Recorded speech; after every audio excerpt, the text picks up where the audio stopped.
Hi, I'm Norah O'Donnell, and this is Person to Person. Our guest today is Bono.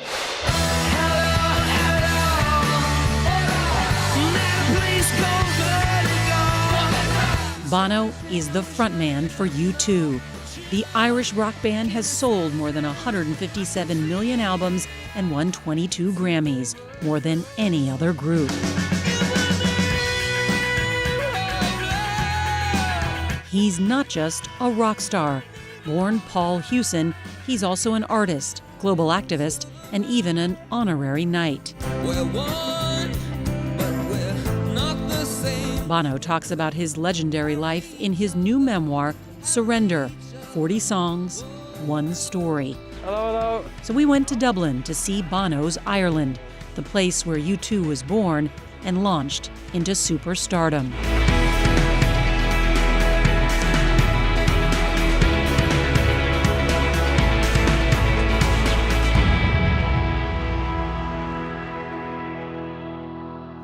Why is it titled Surrender?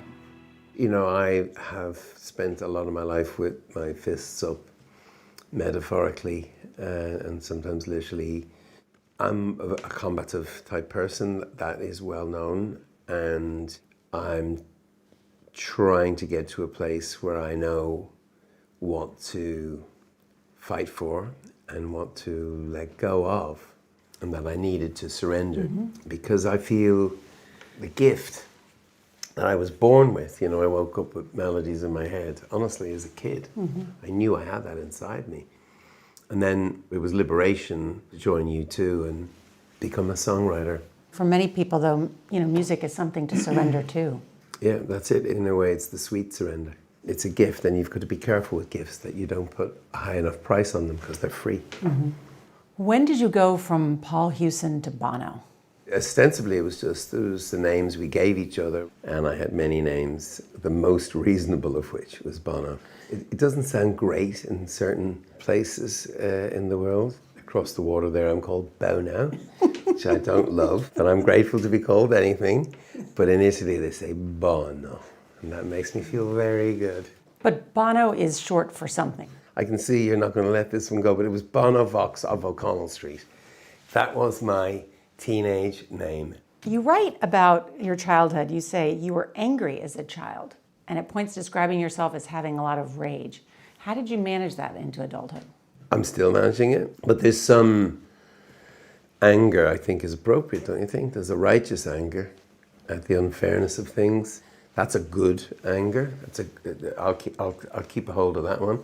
But there's another kind of rage, which I'm partly trying to figure out in the book, which is I'm just not quite in control of. There's something in me. Like they put a punch bag under the stage for me for many years because I'd come off stage with U2 for a break and I'd have to beat the shite out of the boxing bag, you know?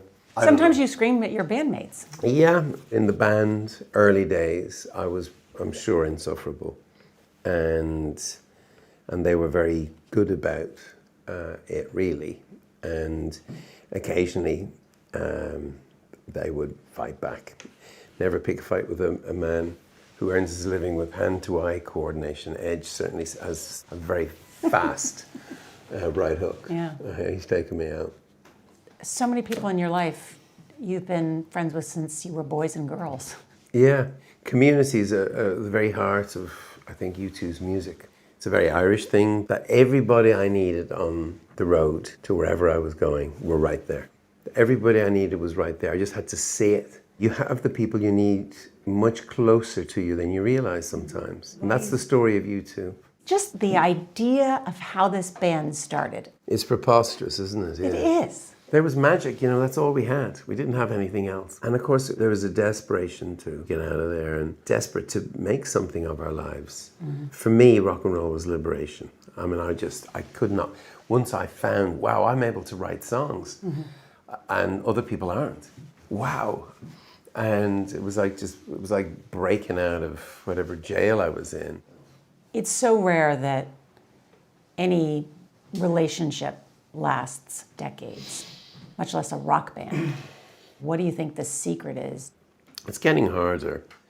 You know, the band has nearly broken up several times, usually after the good albums, because they really cost you in the studio. The male ego, in particular, I think gets more brittle, and the ability to sublimate, to surrender to each other, which is essential for a band, gets harder.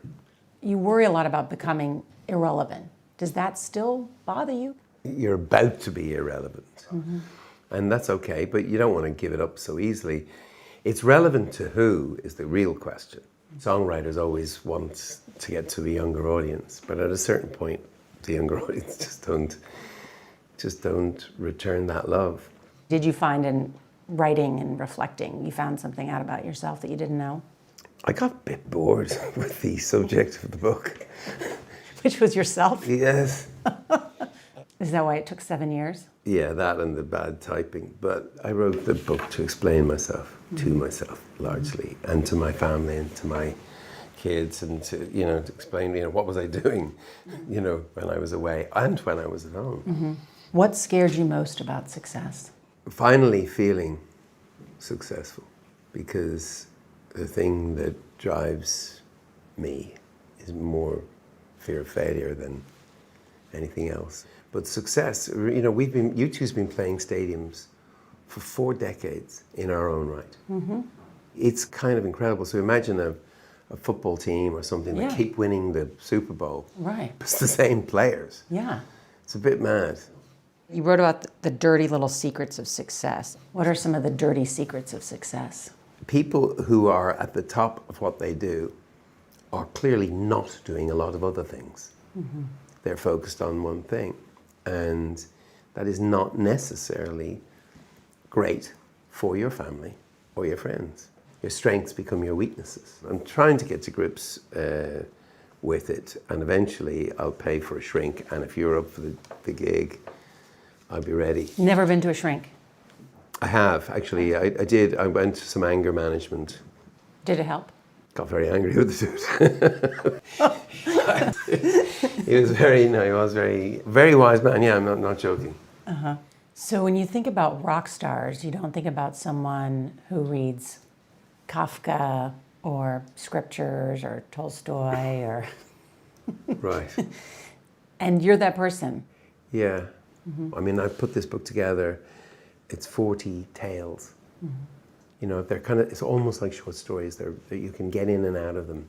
I wanted to call it 40 Tall Tales from a Short Rock Star.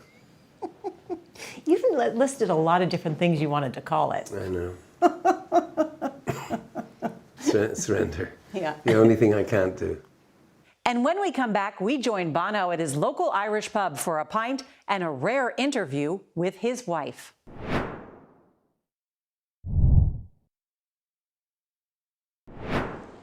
So this is home now. This has been home for 33 years. I mean, the bar isn't home. Well, It is Ireland. I have laid my tired head here on occasions, I'll be honest with you. But yeah, no, these are great people, Finnegans. I think you might like them. Let me open the door, hold on. Here you go. Thank you. The Americans are here. And so's the bad weather. These are the Finnegans. How are you? Bono took us to his local Irish pub, Finnegan's of Dalkey, for tea and obviously a Guinness. How often do you come here? Not as much as I'd like to, and more than I should. The pub in Ireland is a different thing than perhaps it is elsewhere, and our kids at 18 will come here, and it's a kind of ritual. But mostly with my father, if I'm honest. The more important encounters I had with my father was sitting right where we are right now. This is the table, and then we would sort of sit there and not talk to each other. But getting to know each other and all of that. I've written about it in the book at this very table. Do you feel like your father was proud of you? Yes, in the end, yeah.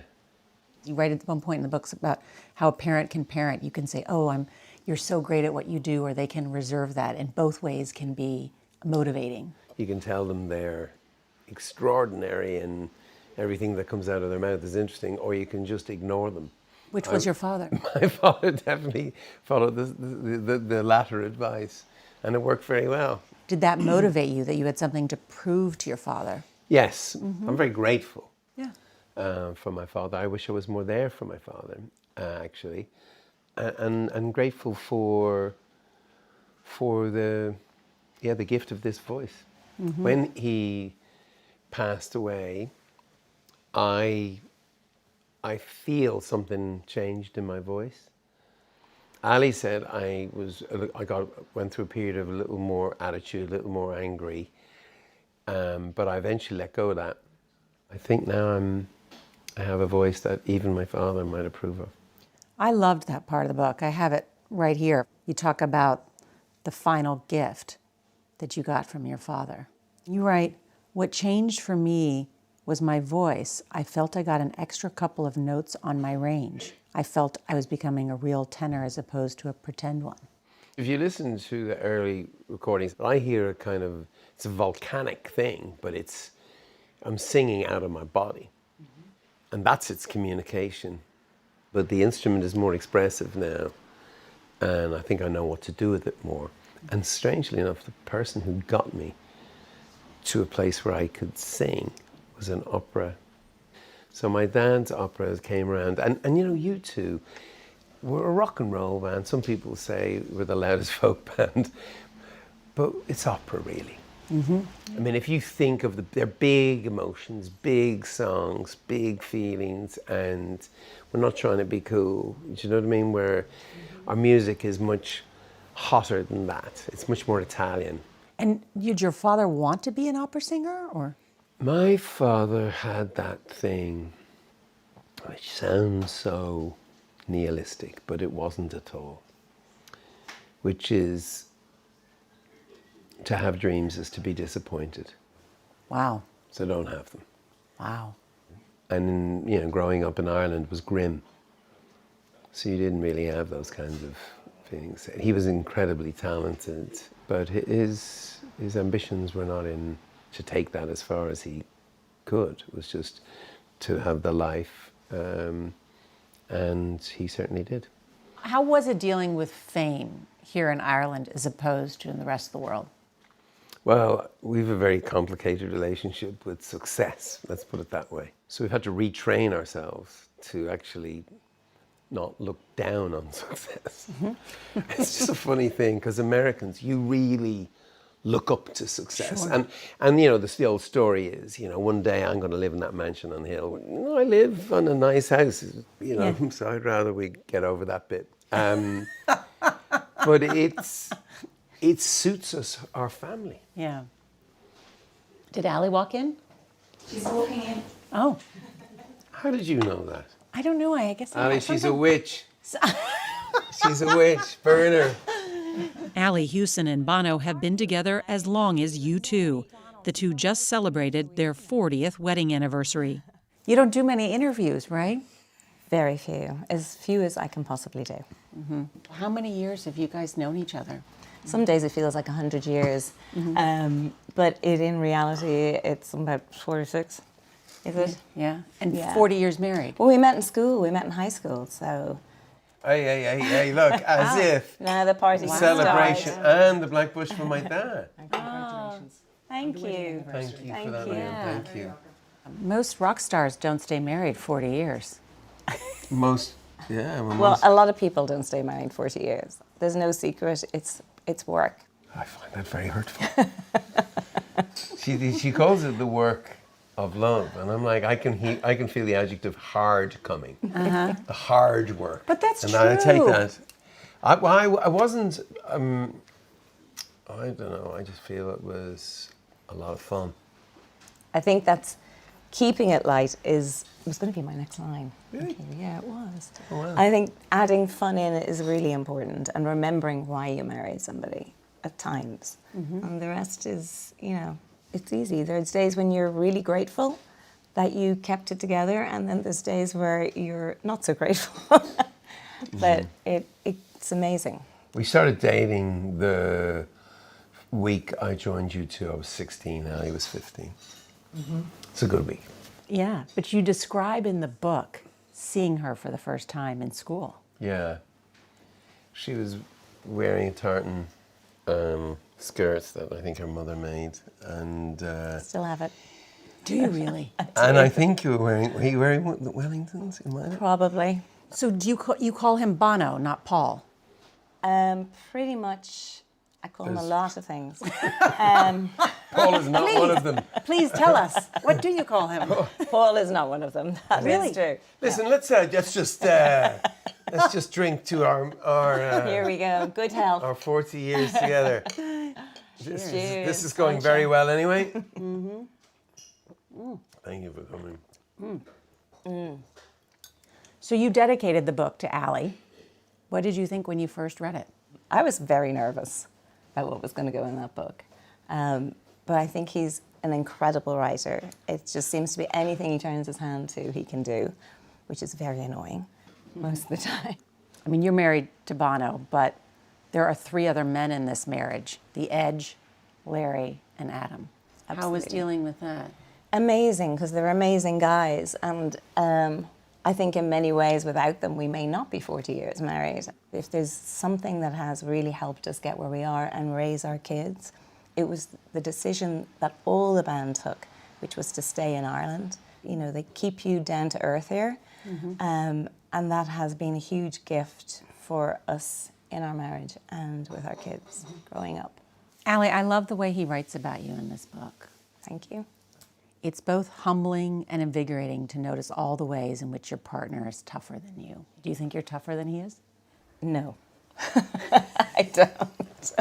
He Maybe. does. Yeah. Well, we have different strengths. That's the truth. I could not get up on stage. I could not, interviews are not a natural thing for me. I can't do the public end of it, but I can do the private end of it. And, I think that's maybe why it works too. Another thing that you wrote, Bono, rather than falling in love, we were climbing up toward it. We still are.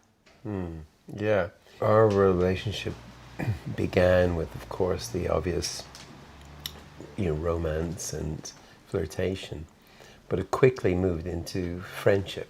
And I think that's a real part of who we are.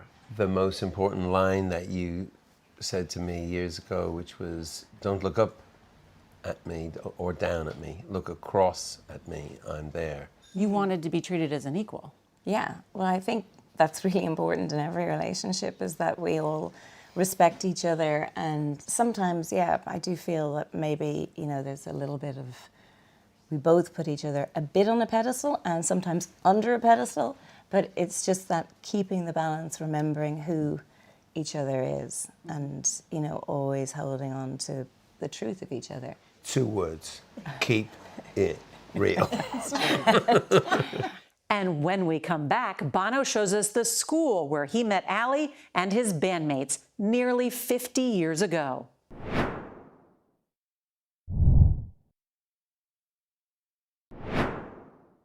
I haven't been here for, 50 years.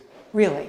You can't visit the Dublin that raised Bono without seeing the school where it all began, Mount Temple Comprehensive.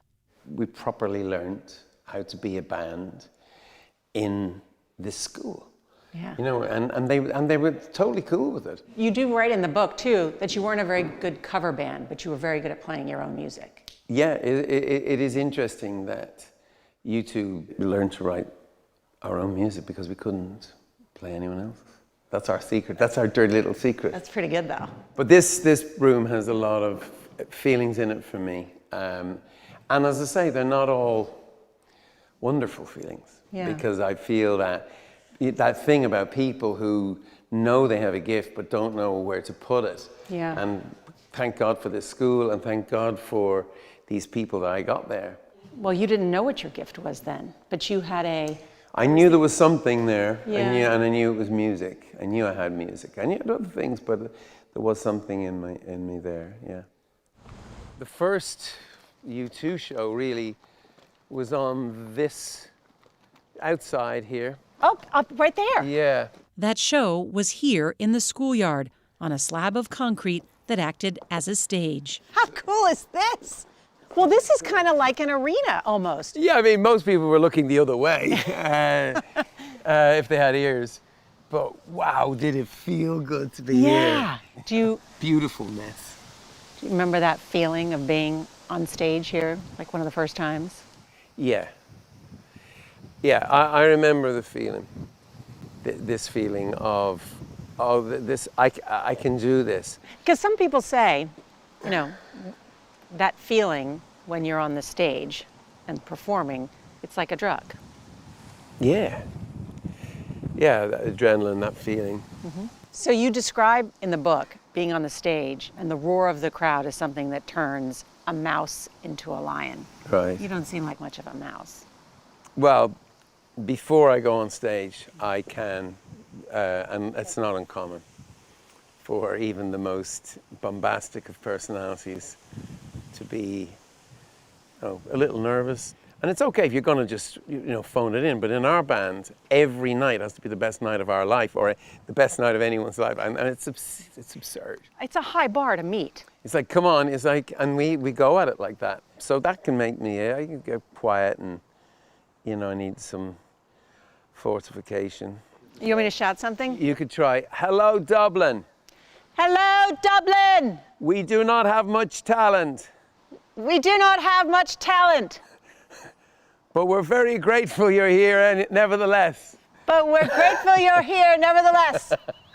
And you have to, if you're punk bands, you have to go 1, 2, 3, 4 in a kind of Cockney accent, which does not make any sense. But there you go. 1, 2, 3, 4. 1, 2, 3, 4. That's a good Cockney accent. Awesome. Yeah. All right, thank you. We've nothing to declare but our averageness. And in one more sign of gratitude to the school that gave him so much, Bono wanted to leave a message. It's this kind of behavior that ended you up in this school. Yeah, this is not good. Okay. I'm going to be sent to the headmaster's office. Does it say Bono what? Attempts to surrender. That's awesome.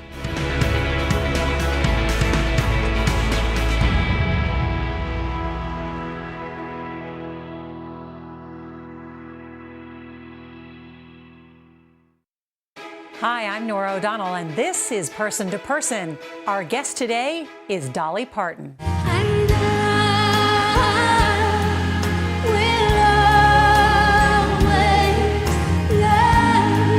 Dolly Parton is the queen of country music.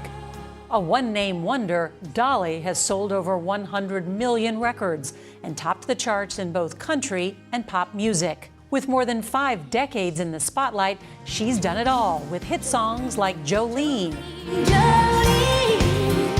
and Coat of Many Colors. I'm as rich as I could be in my coat of many colors, working 9 to 5. To classic movies like 9 to 5, An accident. She was thinking about doing it last night. plus a Broadway musical, countless books, and a theme park near her hometown called Dollywood.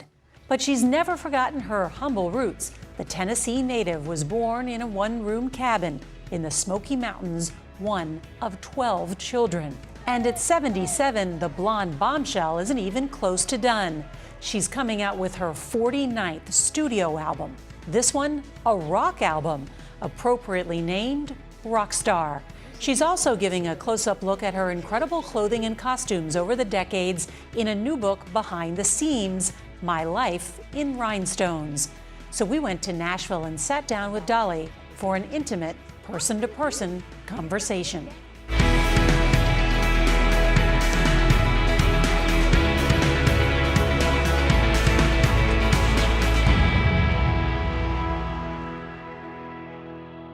Dolly, it is so wonderful to meet you. Well, I feel like I know you, but thank you. Same to you. Oh, thank you. So how did this project, Behind the Scenes, come to be? Well, it's called Behind the Seams. It's all about my life in rhinestones and all about the clothes that I've worn over 6 decades. going back from when my mom used to make clothes for me all the way up through to when neighbors used to make clothes and different people in Nashville all the way up through Hollywood and some of the finest designers and hairstyles as well.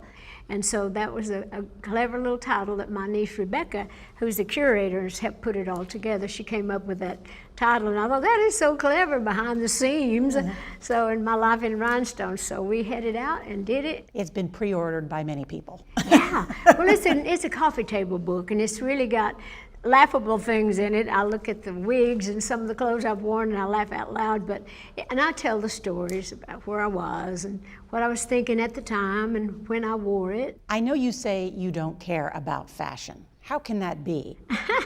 Well, I don't care about following fashion. I've never been one to follow what other people are doing. I see what's going on, but I never could have afforded in those early days. But I just had my own personality, my own thought of who I was and how I wanted to look. I laugh out loud when people say I'm a fashion icon, because I never intended for that to happen. I just kind of dressed the way I dress. And So where did that sense of fashion come from? I just wanted to be noticed. I tell this story, and it's become like a joke, but it is the honest truth. I patterned my early look after the town tramp in our hometown. She just wore her hair all peroxided and piled on top of her head. She wore red lipstick, eyelashes, long red fingernails, high-heeled shoes, short skirts, and I thought she was the prettiest thing I'd ever seen. That would be so in a little country kid's eyes. So, and everybody would say, oh, she's just trash. And so I thought, well, that's what I'm going to be when I grow up, is trash. I thought that was just a term of how she looked, not what she was. And so I just loved that look of looking cheap and trashy, I guess. And that slogan where I say it costs a lot to look this cheap, there's a lot of truth in that too. You exude confidence in everything that you do. Do you always feel that way? Well, I'm confident in myself. I often say I'm comfortable in my own skin no matter how far I've stretched it as the years go by. But I think there's a lot to be said about being comfortable with who you are. Because I don't know how to be anybody else. I don't want to be anybody else. I'm not responsible for anybody else, but I'm responsible for me. But I think there's a lot to be said about self-confidence. I was confident in my talent, and I was confident in who I was as a person. So I've just held on to that. But a lot of people struggle with that. And I wonder if that's part of your great appeal to so many people. Well, it might be, but I think a lot of my self-confidence too is that I'm grounded in the spirit as well. I grew up in the church, and my grandpa was a preacher. I also got a lot of confidence from that, you know, believing that God loved me no matter what, and that we're supposed to, you know, to love ourselves and love one another. When you started out, people told you to tone it down. Well, a lot of people told me to turn it down and to tone it down for sure. But I just knew I felt better in bright colors and shiny clothes and the way that I dress, because I have a pretty outgoing personality, even though I was more shy and bashful coming out of the mountains, but still I had that fire inside me, that passion that wanted to just be out there and be part of it. Maybe that's your next song, I Told You So. That would be a good title, I Told You So. On that note, one of your first songs, of course, was the hit song Dumb Blonde. And you've never shied away from that self-deprecating humor. Well, that was my first chart record, but I still, to this day, when I sing that song, I think about the fact that, just because I'm blonde, don't think I'm dumb, because this dumb blonde ain't nobody's fool. And so that was my first chart record. And I was so excited to have a record, and that really started my career. But still, I think about that title and what all that really has meant through the years. Of thinking you're dumb when you know better. Because you're a brilliant businesswoman. Well, I don't know how brilliant I am as a businesswoman. I think this is a good way to explain it, that I am a very professional Dolly Parton. I can't tell anybody else how to do it. I just know what I have, and I feel I know what I can do with what I have. And I surround myself with smart people that can handle the stuff that I cannot handle and to do the things I'm not qualified to do. And I know what those things are. Behind the scenes is sort of like a walk down memory lane. Do you have a favorite costume? Do you have a favorite memory or a feeling from some of the clothes that you wore? Yeah, I do. There's many, many of them. I have a feeling about all of them, but three of the things, I guess, that I feel strongest about was when I became a member of the Grand Ole Opry back in 1969. That little outfit meant a lot to me because that was a big occasion.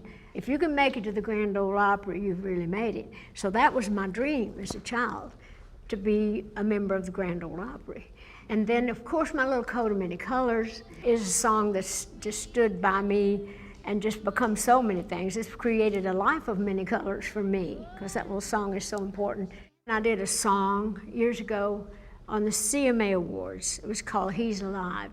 It was a spiritual song with the choir and everything. And that dress had little built in like wings. When I raised my arms, it felt like wings. But I got so caught up in the spirit on that song. That's such an inspirational, powerful song that when I was singing it, I really just felt like the spirit just kind of fell on me. And it just meant so much. And when I raised my arms, I just felt like I was going to fly away. How do you practice your spirituality today? Oh, I live my spirituality, you know. That's how you practice it mostly. You just live it and be it. A lot of people so overthink spirituality, you know, and therefore they think it has to be some big ritual. But the kingdom of heaven is inside. It's right inside of you, and you can draw from that wisdom, whether you call it God or higher wisdom or a higher knowing. There's something bigger than you. I just think you just need to claim it and live it. Mm-hmm. And you can apply that to whatever you do. I don't think you have to be a saint. I don't think you have to be so strict that you can't have fun. You know, it's all about the intent of your heart. Now, not just the dresses, but the shoes, the heels. Now, you say they're, comfortable. You've got the most beautiful shoes and probably more shoes than I've ever seen in my life, and they're all handmade, right? They are, mostly. I have a few that I find, but who said they're comfortable? Did you just say that? I think it says in the book that it does. I'm joking. But anybody that says, how do you walk in those shoes? I said, very carefully and very often. But I usually have my shoes made, and they do measure your foot, and they build the arch and stuff to where if you're going to be on your feet all the time like me, because I'm not going to be without my high heels. But I have tons of shoes. I've loved shoes since I was little, before I even knew I was going to be short. And love high heels, and since I saw the tramp on the street. And is it true, do you wear heels at home? I do. They're not always this high, but I wear some sort of a little heel because I'm short. I can't even reach my cabinets without some sort of a little heel. I do go barefoot. Of course, I do walk around some, but I like to kind of, even around the house, I kind of put my little hair up in a little scrunchie, put a little makeup on. I don't like to be tacky. I never know who's going to come to the door or need something. So there's no Dolly Parton at home in yoga pants and tennis shoes? Yeah, if I'm doing yoga, if I'm doing something like that, but not if I'm not. We all thought that. We've got to imagine how is Dolly at home? She can't always look this great. You sleep in your makeup. I sleep in my makeup. Especially if I'm in LA because of the earthquakes, and I keep my clothes handy because you never know. Because if it comes an earthquake, you're going to head to the street, and of course the news is going to be out there, and I'm not going to be caught out there with that. Well, that's making the rest of us feel pretty bad. Well, I wear as much makeup as you probably, during the day, and then it takes a couple of washcloths to get it off at night, Well, I do that in the morning when I feel better. Yeah. I just want to do what I do, and I just do myself the way I do myself. I don't follow no rules with that either. I feel like I know you so well, having followed you for so many years, but in preparation for this interview, of course, we tried to read everything we could, listen to everything we could. And I read this about you. Dolly Parton's popularity has endured in large part because she is an enigma in plain sight, one of the most scrutinized bodies in the history of modern celebrity, and yet no one can tell you what her forearms look like. Well, that's That's not true. There's several pictures of me in that little book behind the scenes where I have my little sleeveless clothes on. But I'm very fair, you know, and I don't lay in the sun, and I just don't like my arms to show. Can we just put the rumor to rest that your forearms are covered in tattoos? Well, I have a few tattoos, but that's mostly to cover some scars and some things that I have, because but not on my forearms, you know. But if my tattoos are personal and for reasons, but I'm not a biker chick under there. But that's, you know, but I don't like my arms to show. So there's no tattoo sleeve under there? Well, I have a few little things, but not like what you're saying. I have a few bows, a couple little bows right in here, and I got but that's not why I don't show my arms. Do you consider yourself mysterious? Well, people find me mysterious because I just tell everything I know. What's the mystery there? I tell everything I feel that the people need to know, and I'm honest in what I say. I just don't always tell everything I know. If you didn't think to ask it, I ain't going to volunteer it. I have to save some for me. It's just like when I pray about my money, I always ask God to give me enough to share and enough to spare, you know.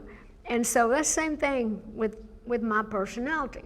You know, God give me enough to share with everybody and give me enough to spare. Save some for me. You have to save something for yourself. And so therefore, by doing so, you create a mystery, I guess, because people are always saying that to me. But nobody knows everything about everybody, nor should they. True, true. I love how, too, in the book, you spend a lot of time featuring all the people behind the looks, the designers, the hairstylists, the makeup artists, the tailors. Why was that so important?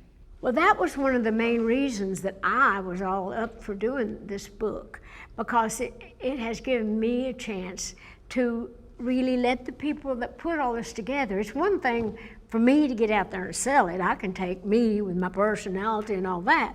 But if you don't have the hair you need, if you don't have the clothes that you need, and people have no idea the hours, the endless hours that it takes to do one of these beaded dresses, for instance. And so I just wanted to give the hairstylists through the years that have worked on my hair, and the people that have worked on my clothes, the designers through the years, and talk about them, and at the same time talk about where I was at that particular time in my life. We have much more with Dolly Parton when we come back. She talks about her new album, Rockstar.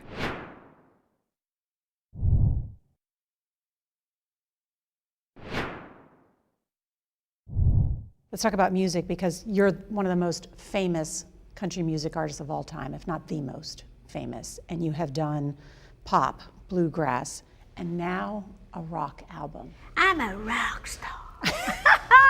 I laugh out loud at that too, just like I do at being a fashion icon. I laugh at that because I have, like you say, I've spent my whole life in country music. My husband is a huge rock and roll fan, and we've been together 60 years in May, but my whole life with him, he's had that rock and roll just blaring as loud as he could get it in the den or in his truck or in the car or wherever. So I'd hear all these songs, and I used to think that I would do a rock album someday, and then the time went on, I started getting older, and I thought, that'd be a joke now, for me to try to be a rock star, at an older age. And then they up and put me in the Rock and Roll Hall of Fame. And I didn't feel like I belonged there, because I didn't want to take anything away from the people that had spent their life in rock and roll. And I thought, well, I'm enough like my daddy, Lee Parton, to think if you're going to give me something, I'm going to earn it. And then I thought, well, timing's everything. So I decided I'm going to do that rock and roll album. Let's talk about World on Fire. That's a political message that I don't always detect from you. Well, actually, I didn't think of that as political as much as I was thinking of it as trying to save our asses. Save our butts. Anyway, that's one of the lines, and one of the things when I said, I talked about, it was more about just all the things that's going on in the whole wide world and what are we doing. But it was just about, what are we doing? What are we thinking? Are we just gonna my mouth's bigger than your mouth? my people are bigger than your people, my daddy's bigger than your daddy, my bomb's bigger than your bomb, until we just blow ourselves, plumb out off the face of the earth. So I just felt led to write something, because that's how I do express myself. I'm not political, but I do write, but I do feel it, just like the first line of that says, I'm not one for speaking out much, but that don't mean I don't stay in touch. And so, to me, that's more spiritual than it is political. It's just a plea to say, hey, we're just, it's just us. Who are we going to be when we ain't here? No, it's an incredible gift. I mean, the difficulty of songwriting, and people sometimes take days, weeks, but mostly years, and it's truly your genius. Oh, I'm not a genius. That just runs in my blood, just and I have the gift of rhyme. And so I always make a joke. I say, I've got at least 3,000 songs and 3 good ones. And that's pretty much true. Do you think you'll ever stop writing songs or retire? No. I couldn't stop writing songs if I wanted to. That just comes to me as natural as when I'm putting my makeup on, I won't even be thinking I need to. And I'll always keep a notepad or something handy. I'll come up with a title or a line and stuff. So that's natural for me. Do you have a favorite song that you've written? Well, I have several favorites. I have some that I like to sing more. Like I Will Always Love You. Any singer likes to have a song that you can really belt it out on and do the low parts and the dynamics of it. But my favorite song, and I've said this from day one, I doubt that I'll ever write one that means more to me personally than The Little Coat of Many Colors. Because that's about family, it's about mama, it's about bullying, it's about acceptance, and it's about, diversity. It's about all the things that really matter, but I didn't know it at the time. When we come back, we'll talk with Dolly Parton about what's next for the icon.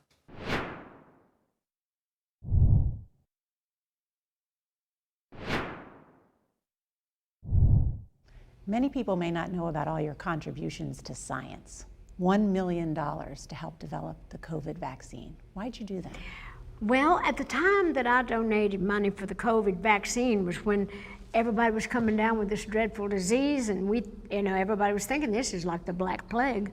And I thought, well, I'm going to make a donation because I want to save my own ass as well as anybody else's if I can. But I just thought that it needed, research needed to be done, whatever it was going to be, whether it was going to be a vaccine or a pill or a whatever. I just donated to it just to try to come up with something, some kind of a vaccine for it. So I just felt led to do that, and I follow my heart on it. And of course, literacy, a cause that is near and dear to your heart. What you've done is incredible. Well, I've been around a long time, and I used to think, that if I did make it good, if I did prosper the way that I had hoped that I would be willing to give back. I'm always trying to do something to better the world. And I'm as proud of the Imagination Library as anything that I've ever done. And that's where we give books to children from the time they're born. They get a little book a month with their little name on it so they can learn to, to read and love books. And so I'm proud of that program, but I'm proud of anything that I ever do that can help mankind in any way. You end the book with, watch out, there's a lot more to come. What's next for Dolly Parton? Well, I never know what's next. I always say that I wake up with new dreams every day, and the people that work around me say, yeah, I know, when your dreams are about to kill us. So that's pretty much how they feel. But I never really know. But there's a few things I still want to do. I want to have a line of cosmetics, and I want to have a line of wigs. I want to do more movies. I got a Broadway musical of my life story that I'm hoping to open in the spring of 25. So I've been working on that for a long time. So anyway, I'm always dreaming. I'm always doing, and I hope to do that till the day I die, which I hope is a long time from now. Thank you so much, Dolly. Well, thank you. Thank you. Nora, you're sweet, Yeah. and you did a good job. Thank you very much.